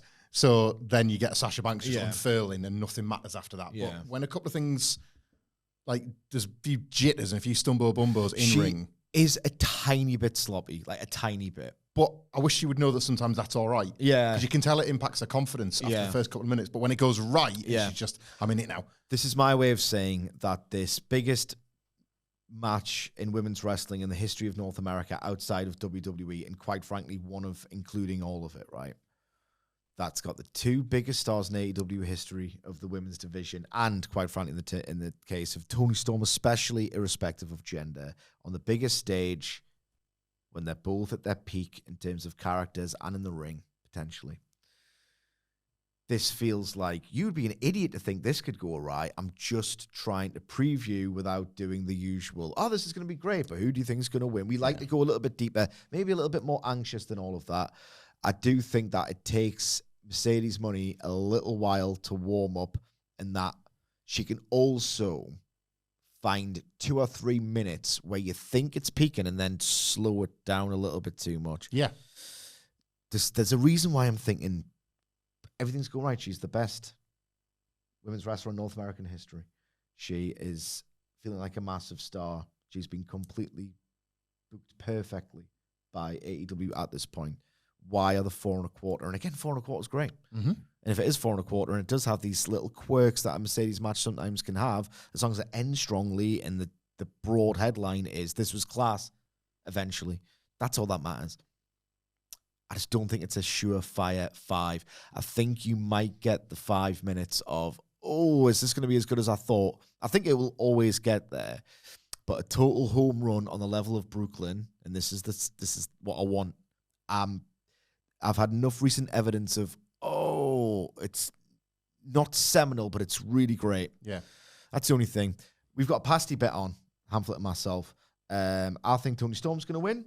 And then he made the brilliant point that it's going to be all but certainty of a feel-good babyface victory in the main event. So they need some top heels to play with. So I think Mercedes is winning actually now, but I've already said Toni for the purposes of a bet. Am I worried too much about this match? No, I think it's reasonable. They had a very different stadium night this time last year, didn't they? If you compare Toni Storm's match versus Mercedes Money, but they've both done it at the highest level. Yeah. I will say, one more thing. Stylistically, in terms of Bianca, and I know most wrestlers are bigger than Mercedes, but Bianca, Mercedes, Statlander, and Mercedes, like our best opponents other than Bayley. I mean, Toni Storm's got that. Mercedes Money is amazing at bumping and selling and getting her ass kicked and looking like she's getting killed. And Toni Storm is great at distributing that. So dynamic is potentially perfect. I think that's key to this. I think this is where like the styles make fights thing comes in, and I just have a good feeling about the chemistry between them. The match runtime, I think the 5-star point, I'll address that first actually. Why I think this stands a better chance of getting there than some of the other Mercedes, the very good Mercedes Money matches, is that truthfully, I think it's the first time where enough people will believe in either woman winning. I think. But you have to do the work. I've said this the other day. The Mercedes Money run is for nights like this. If she doesn't win every week, this doesn't feel half as hot. Yeah. Like they've had to put her on this kind of run. It's like the sporting dynasty getting brought to its knees. Yeah. Like you have to have her beat all these other women. But as a result of that, I think there was too many occasions where the winner was so obvious it maybe lost. Like Mina Shirakawa's a good example. Really, really good match. That match was class. But Mina never stood a chance of winning, ever. Yeah. And that is going to detract. It worked me into it, to be fair. But it's ultimately going to detract from your anticipation, which again contributes to it. And anticipation is high for this one. So I think that's why the ceiling is the highest it's been for Mercedes in AEW and maybe for years in wrestling full stop. But I was Googling here. She went 24 minutes and 37 seconds with stat. That's the runtime record at the moment. And I just sense that's one of the things they've got to tick off. This has to be the longest. I know length. I really hope it isn't, but I can see why you would think that. Yeah, the Hollywood ending went half the time. I've just checked that as well. It went 12 and a half minutes. Weird. Google's AI got it a little bit mixed up here because it said the Hollywood ending went 120 to 125 minutes. So I thought, I'm going to double fact check that because I don't think it went 2 hours and a bit. It was better for its brevity. Yeah. 12 minutes, just under 13 minutes. I wish more wrestling promotions would keep that in mind. But I just sense that's one of the things they intend to tick off. And 30 is maybe the realistic target here. I don't know if it needs it. Could run out of juice, but maybe it's kicking so much ass. She wanting more. Who knows? Yeah. But I've never really doubted Mercedes winning this. I think it's because I'm valuing her like belt collector, nobody can beat me thing. I think that's the takeaway. And Toni Storm has proven really, really fun at dealing with the defeat. This character gets better when she loses the big one. Yeah. So like I think they're in a better place narratively if Mercedes wins as well. Yeah. Like I don't think that there's big picture wise as time well. and a place for her big defeat, but I don't think it's this one. No, not Moxley and Mercedes on the same night. No. I'm really gonna have to buy you a pasty. That sucks. Murray still owes me one from WrestleMania. I could have like a 2 pasty Tuesday if I wanted. Great. Get the I'll have a -1 pasty Tuesday. Great. Right, 2 more matches and they're massive. The unified title. Kenny Omega, International Champion versus Kazuchika Okada, Continental Champion. I almost forgot the name of his title, but it barely matters. I'll pretend that it means something in the throes of action. I'm scared. They've done everything possible to tell you it's going to be a different match. It's not going to be 2018. And I know, trust me, as someone who's been on Kenny Omega posture watch ever since 2021, I'm as keenly aware as anyone that he is not the same guy, but he's clever enough to play with that, to make that dramatically effective, to embody that guy when he isn't, but he's told you he isn't for so long that he appears to be. Am I making any sense? Yeah. If you look at the pure fiction of it, right? Kenny Omega is selling the diverticulitis like Shawn Michaels back. It's informed an absolutely tremendous, elegant match against Konosuke Takeshita. He can kind of turn it off and on, but apparently he says he can do this in real life. Sometimes he feels great. Other times he really starts to feel it. He's given himself plenty of intense training camp time by not wrestling since that 4-way, which was ages ago. Mm-hmm. I don't think he would have, I don't know, but I don't know if he's like just decided, right, I'll opt out of the travel after the big angle with the blood, internal bleeding, just to get as prepped as possible for this. Given the angle, the tone of Okada's promo, maybe I'll kill you. I love the smell of the blood and all the rest of it. This could be a bloodbath. Mm-hmm. This could be, so that's how they're going to do it. That is how they're going to like take the shortcut, if you like. They'll be looking for a shortcut at the end of the day, right? There's the unique backdrop, which, by the way, kind of lowers the ceiling on this match. I have deliberately not watched any of the previous 4. I don't want to feel like the weight of expectation, the panic, because if you've been listening long enough, you know Kenny Omega is my favorite wrestler of all time. So I'm a little bit scared that that it feels a bit bittersweet, that it's a bit underwhelming, and it's like, you know, the band you don't want to reunite. If they've dropped another album and it's not very good, you've got this perfect, beautiful thing that just lives by itself in the past, untainted, you know? It's the Smiths. It's the Smiths. I don't want to mention that because Morrissey's such an arsehole. But we'll just move very quickly past that. It is the Smiths of pro wrestling series. Yeah. So maybe the blood is the way into, blood just elevates everything. Whereas AEW's production, better. Another improvement, I would say, it ain't best in class New Japan production. That I think people will become aware of how much of a difference maker it is during the first 5 minutes of this. And hopefully they'll work their way out of it, and just the sense of ceremony is not the same. The way that the stillness of the camera capturing everything is not the same. I think it might be noticeable. I'm trying to talk myself down from this being this absolutely impossible moment of, they've found their way. I trust them to do it. Mm-hmm. It's just the way my dumb mind works, genuinely. If I wasn't so sure Texas Death is going to have blood in it, you'd expect a bloodbath the other way they're going on. And then I'm thinking, if they're doing blood in this match, it can't be too close to the main event. What if they do this like 5th? Yeah. If they do this 8th out of 9, it doesn't matter how much emotion surrounds the idea of Hangman, who's really over, please get the belt off the Death Riders. They're going to struggle to get the fans on board. There's no way this opens, is it? No. No. Nah, not a chance. They've opened an All In with the match the night before. No, they haven't. There's just a lot riding on this. There's an immense expectation level. Whatever follows, good luck, even if it's your main event. This is the best ever example, by the way, of you having anxiety about the things you love. I know. I'm listening to you preview it, and it's like, this is that thing where it's like, now 2025, 6 years ago.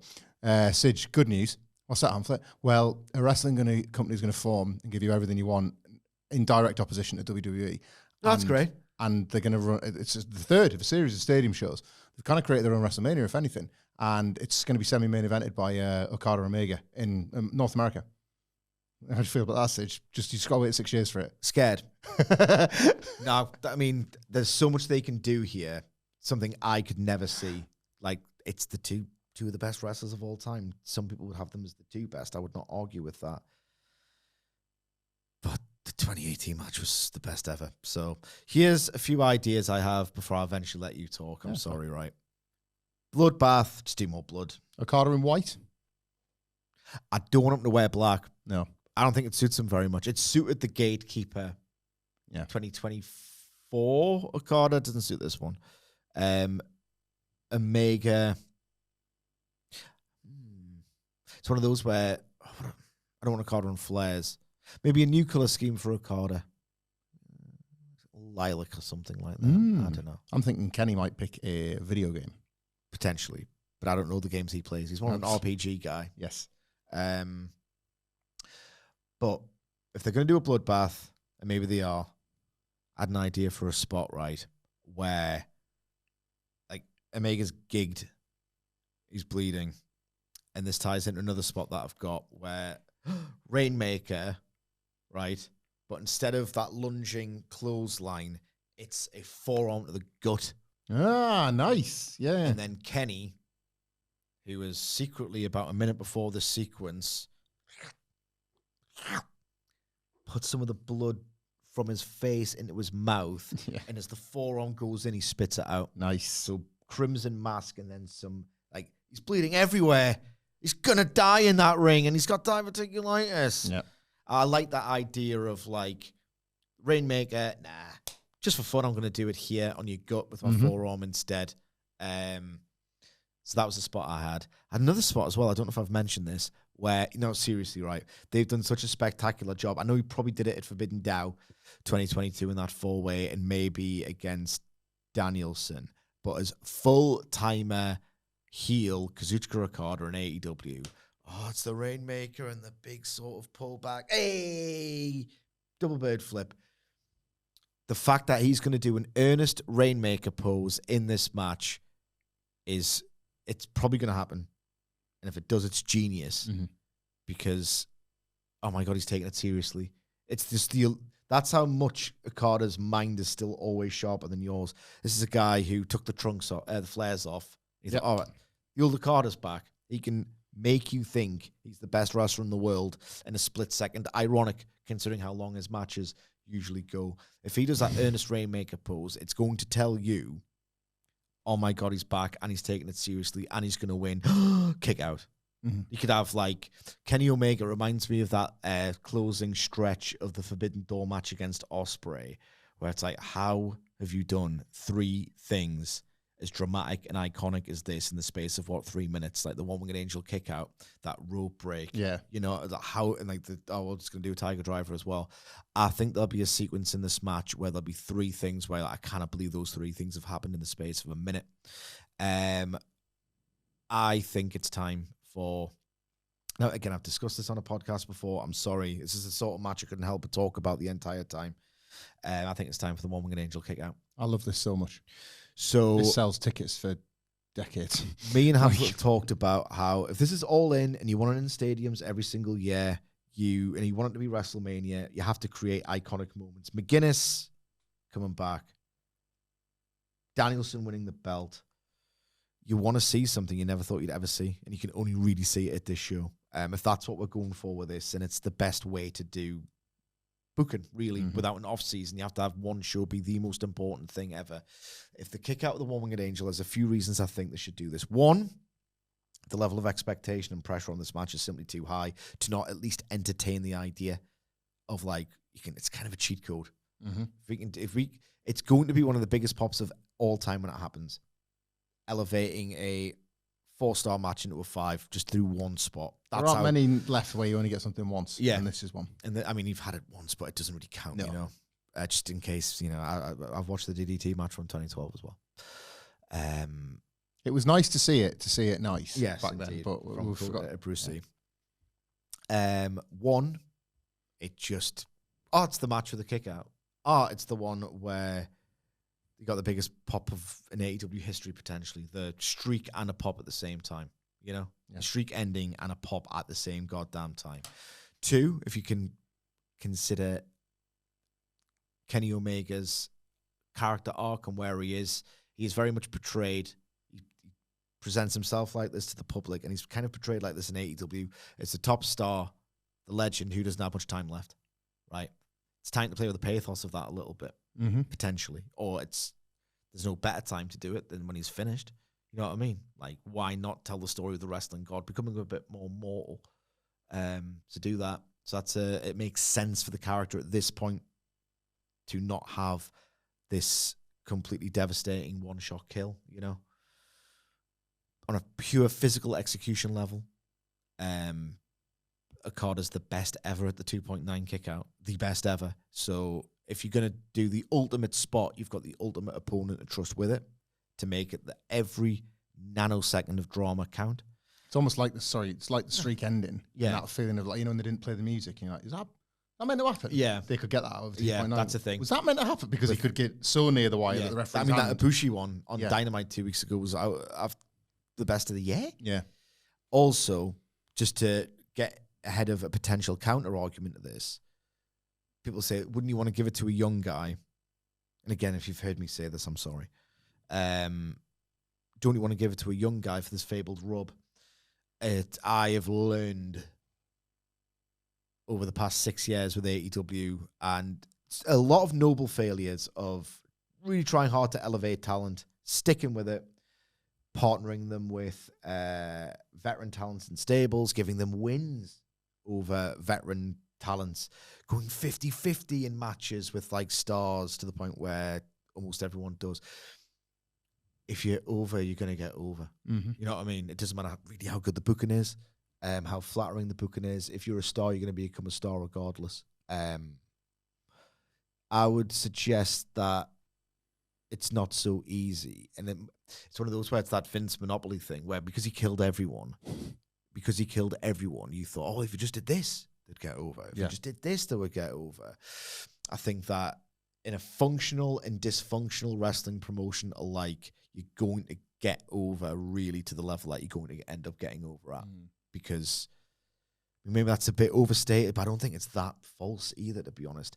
I don't think it's as easy as giving, I don't know, May 2022, Wheeler Yuta, after that Moxley match, the One-Winged Angel, then what happens? Yeah. Probably the same thing is happening right now. So I think that I'll save it for a young guy who's on the come up. Nah. I agree. I think I'd love it if it happened here, I would. I think Okada wins. I think Kenny wins, but it's harder to call if Okada kicks out the One-Winged Angel. Like, it's much harder. I will get your full extended thoughts. I've got one more thing to say. Before the diverticulitis returns angle, I thought the play was Omega wins, Okada realizes, oh, hang on, I can't piss about and say bitch and be funny. And then that could be the catalyst for him really turning it on. But I think Okada wins because they've kind of given Kenny the out. But I've got no idea. Just to ask again, just to double check.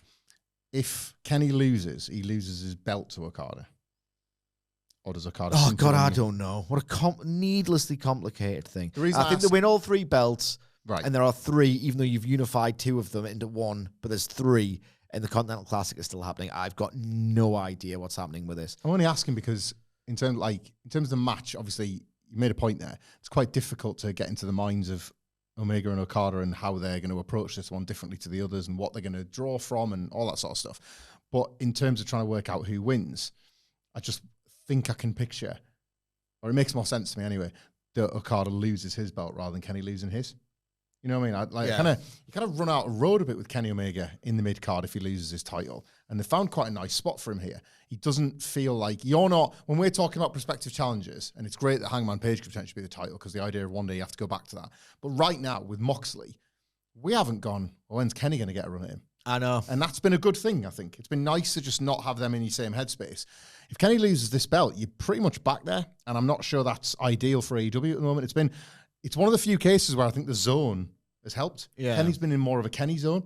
Nobody's forecast him to be one of the babyface Avengers.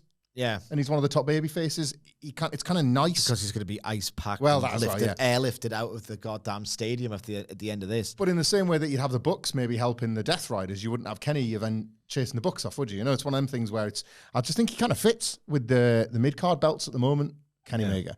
And that, to me, just makes more sense in terms of picking him as a winner rather than there being one sort of defining moment in the match. Yeah, he kicks out the One-Winged Angel. It's very then difficult for Kenny to get a win. And maybe that's its own interesting story.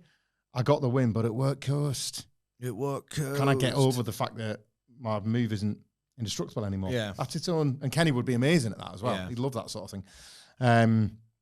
I've never had the fear or the doubt that it's not just yourself. You see it. You see this like, well, can they? You know, it's not a disrespectful doubt, is it? It's a nervousness. Yeah. It's a panic that like the bar is set higher than maybe any bar any two wrestlers have ever had to clear. And that in itself, we've seen when like there's been similar high bars. I mean, it's Kenny Omega. Like he will do some kind of springboard over the barricade 20 minutes after you think he's dead. Yeah. And that's going to mean more than... Imagine diverticulitis. You know when he did like a Terminator dive in the first 5 minutes of the first one, for example. Yeah. If he's smarter now, he will make you think he's dead and then do it, and it'll mean more. Yes. It's going to be a different tenor. But like diverticulitis, Kenny diving through a table instead of the one from 2017. That's brilliant. Yeah. Like there's so many ways in which they can use callbacks and be just as effective with these men knowing that they're X amount of years older. The bell pop for this is going to be insane. Amazing. Hopefully it's going to be shared in the same way that the Danielson one is. It should feel special. It's going to be bigger than that. Or as big. Yeah. As big. They're going to get the easiest tap in atmosphere-wise. Yeah. I can't wait. I've never really doubted this one. I'll be surprised if it doesn't. I mean, it's going to get 5, but like I'll be surprised if it doesn't earn that 5+. Yeah, I've just got a lot of faith in it. I think psychologically, it's funny to speak of them. 4 now. Yeah, yeah, good point. It needs to get a 6, doesn't it? Like it's funny to speak of these two as potential old pros. But Carter proved it against Ibushi. The phrase exists because Omega proved it against Takeshita. Yeah, it's a stamp of quality, isn't it? Yeah. Old pros. They've always had that genius psychology, and but it's different now. No fear, no doubt from me. What's the phrase that like the wrestlers like? Not flinching. I'm not flinching. I think this is going to be awesome. I reckon the world title match is going to be awesome, and it's Jon Moxley versus Hangman Page in Tex ass sex death. Sounds disgusting. An ass sex death match. Yeah. Look, that's a DDT match. Yeah, it is. Here's the thing, right? I can't fantasy book for you the Avengers thing people might have just invented. Maybe that's just going to be Hangman Page on the shoulders and all the rest of it. Who knows? But they've kind of set it up. There are simply, and this is what a well-booked show. I think that's I hate the word, but the feeling is the amount of permutations and the detail and the planting of story beats and that stipulation for the big tag match has changed everything. Absolutely everything. I've got no idea, so I'm not going to touch it. Part of me doesn't want to see it, but maybe the swerve nod to Hangman could happen at some point, But that would require... Swerve's not going to want to do that, really, after he's lost the chance to... Who the hell knows, so I'm not touching it. All I will say about this match is that in a weird way. First of all, I think quality-wise, they had a Texas Death at Revolution. That was incredible. They've got this amazing in-ring chemistry. Moxley hasn't been amazing in his big matches, but was class against Orange Cassidy. He's been tremendous in a lot of these TV matches of late, especially the tags and stuff. I reckon he can. I've got no doubts whatsoever about his performance here, even though he's not 2022 John Moxley anymore. But I just feel like I don't have the same emotional investment in this as I do in Omega Okada, so I won't fret. And the expectation level simply isn't there, even though they've had a classic series in their own right. And they've got more shortcuts to play with, and the sentiment in the building. They've got everything going for it. I've just got no doubts about this one. I think Hangman Page wins. But again, Darby potentially winning the gauntlet, or the fact that if I'm Tony Khan and I'm putting this show on, I know everyone wants Hangman to Page, I'm thinking, this John Moxley stuff's really starting to heat up. And you might not want to just... A result like this, when David Lynch was told, reveal the killer, and I won't tell you who it is in case you haven't seen Twin Peaks yet, but he was told midway through season 2, all right, we'll reveal the killer. People have waited long enough. And he's like, I never want to do it. He's like, well, we have to do it at some point, and it's pretty much before the season ends. They was told, do it, and then come up with a different storyline. He referred to it as like a tragedy, a great sadness of why would you kill the goose that lays the golden eggs? Because he said mystery and mystery just was yielded from the idea of never really approaching it. If you're Tony Khan, you're thinking, what a tremendous expectation. And it's kind of your own fault through the story you've told of, oh, it's all going to be great again when these Death Riders are out the way. Right, Dynamite's going to be 10 out of 10 after the follow-up to All in Texas. What, a 7? All right, okay, well, my faith is disintegrated. I'm at least having the conversation with myself. And this helps my investment in the match of, as Moxley stuff's getting really good, maybe we'll just keep doing it for a bit longer. If I'm Tony Khan, I'm asking myself the question at least. I mean, if you're John Moxley, are you asking Tony Khan the question? Yeah, of course you are. Of course you are. No, I feel like he might be. I'm not being funny. Like, John Moxley's dialed in. John Moxley looks class at the minute. Marina Shafir, what a job they've done with her and what she's done for it. I always sense when she called Hangman Page a pussy on Collision last night and spat out the gum afterwards, I thought that's the coolest person in wrestling right there. I always think Roman... That is the coolest person in wrestling right there. And I know it's like, it's very toxic, but at the end of the day, the guy who was portrayed as the most sensitive, nice dude in wrestling is going to beat the dude who... Yes, that's the contrast, yeah. He clotheslined her head off the other week. Yeah, no, I mean, I think it's awesome, to be honest, all of it. All of it's completely awesome. I want to live in John Moxley world longer. I half think John Moxley should win. What I was going to say, I always felt that some point, maybe February, that was when, after he beat Sami Zayn, Roman was like, Paul, I think I should beat Cody. And I think he fought for him. And I think something changed. Yeah. And WWE won in the end with it. But I think something changed. And there's that little bit of me here. Moxley's done this kind of stuff in the past. What the hell kind of crybaby crap was that? Yeah. Like... He just feels different. Yeah. And he's kind of got me feeling a certain kind of way. And But why would you kill the goose that lays the golden eggs? He's a conditional... I was going to say goose. He's not really a goose. He's a conditional shark. Could be a conditional goose again, actually, John Moxley. I don't know. I wouldn't... I think this is there's a bigger... I mean, no. There's a bigger thing here, isn't there? No, I get it, though, because... Like, Tony Khan might think like this, and John Moxley might think like this, and Hangman Page would be like, right, fair enough, and take the L. Like, the component parts lead to that finish, which is good for the doubt and good for the anticipation.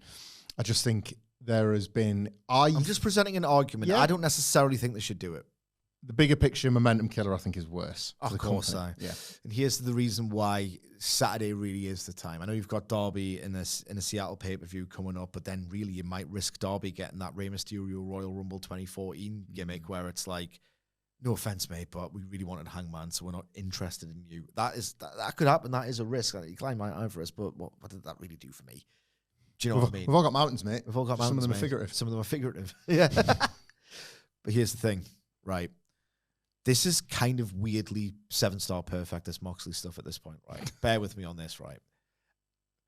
His stuff in the ring, his promos, the angles, Anarchy in the arena, like that trios match with Gabe Kidd where they just come off as like brilliant but like horrible bastards. Mm-hmm. Was it like Willow and Gabe Kidd? Yeah.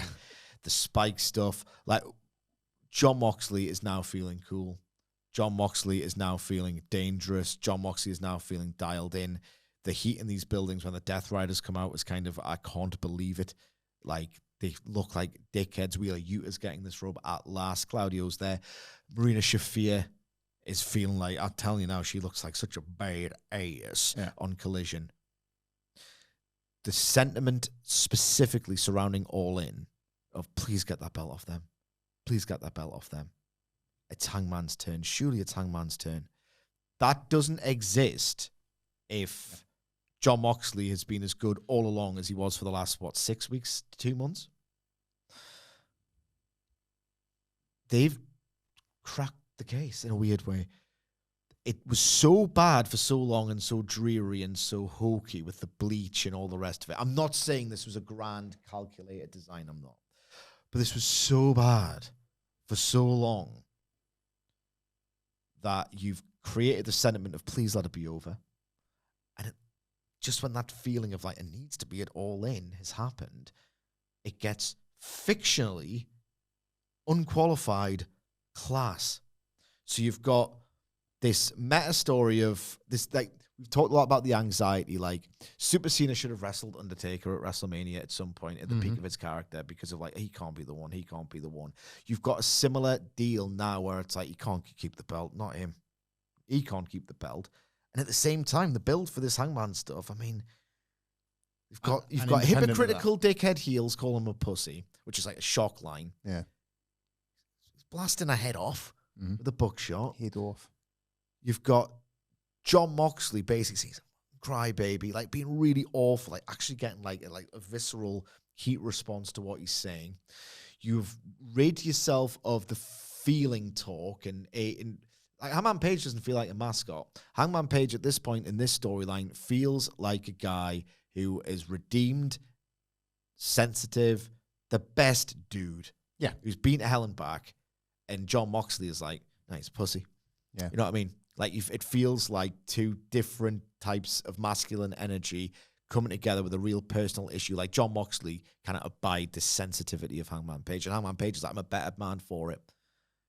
The feeling and the soul, all that's vanished from my head. Yeah. This is so bad. It's a personal issue drawing money. Yeah. This is so bad, or was so bad, that you've got that meta please, please, please anxiety. And over the past 6 weeks, you've told this awesome story with blowaway angles and promos. This is the best of both worlds. Mm-hmm. And I'm not booking the Avengers thing. I kind of hope it doesn't exist. But what a tap-in that they've given themselves with the build and the character work here. Hangman Page wins. I do worry about them. Well, all right, it's goated now. No Death Riders. I do worry about that element. But yeah. we'll cross that bridge when we get to it. This preview feels like it's lasted 4 hours. It has gone a while. But it's been really fun to preview. Yes. Like, the Hangman Page loss, what do you get out of... I suppose you've got to ask yourself what you get out of Hangman Page as a character if he loses. You get another run, don't you? You get another attempt by Hangman Page to get back to the top of the mountain, to get back to find himself, whatever. That character is one of the best. Yeah, sorry, I just got a quick message. It's important. Okay. The idea of Hangman having once again to figure, oh, I thought I'd done it. He's one of the few that can pull it off, I think. When he won the title the first time, you didn't need an Avengers scene with Kenny Omega. You just needed to know he had mates and support. So they could resist that. You know, the Dark Order out there with him after the match to put him on the shoulders, but they weren't circling the ringside chasing off the Elite. Yeah. So you could, like, this idea that it has to be like a WrestleMania 40 copy could just be conversation, couldn't it? They could easily do Hangman won. It's not as if they invented this sort of thing. But, like, Hangman could win because the optics in this tribal war. He knows he's got mates rather than because the mates actually have to come out and do something. Yeah. The mates only have to come out and do something if the Death Riders are out running amok. And that could just be as simple as this is the Sting pop, you know? Yeah. Like, you don't need a bunch of baby faces. You just need Sting with a bat doing what's right for his annual All In appearance. And it's not a series of run-ins and whatever. It's just, right, Sting clears out the Deadwood and now we get back to the match. And and it could just be a one-off thing rather than, for example, I'm saying Sting, but, you know, or Eddie Kingston, whatever. Yeah. One person comes and it'll be Sting. Deals drawing parallels with Undertaker. Deals with the problemos. But, yeah.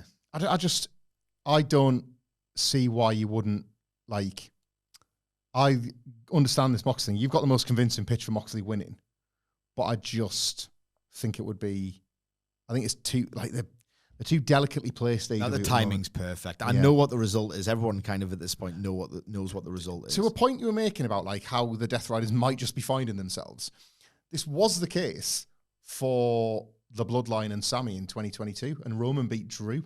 Yeah. And that's kind of a like for like, because we went to Cardiff thinking, well, I didn't want Drew to win, but the idea was the stage has been set for him. Yeah. And they were like, actually, Roman's still the guy. We think the Bloodline's hot now. There is that. Moxley will have an argument in his pocket for why he should win. But I want, also, by the way, the bigger question that we've not even addressed yet, like Moxley going, oh, wow, thing, all that boring stuff. And the screen shows Hangman riding a horse into the stadium. He gets off the horse, and then the music changes, and he goes back to his Ghost Town Triumph. We're getting that back or not? Because that happened to Drew when he lost. But like, does that come back tonight?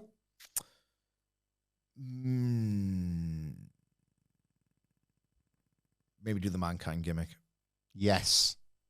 He gets the pop, and then Ghost Town Triumph hits. Yeah, that's how the show goes off the air. Absolutely. Anything more to say on this?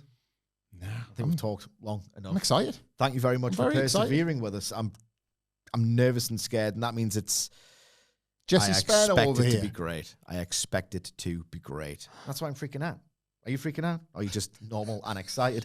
Let us know in the comments below or on X at WhatCultureWWE. Whilst you're there, you can follow Michael Hamflett at Michael Hamflett. You can follow me at Sidgwick. And if you're thinking that was really earnest and detailed, oh no, you're not doing a SmackDown. There's more of it coming, is what he's saying. There's more of it coming. You might have already seen it by the time you're watching this, because there's going to be a Fed Stravaganza. If you're thinking, oh, what do I do? What do I do?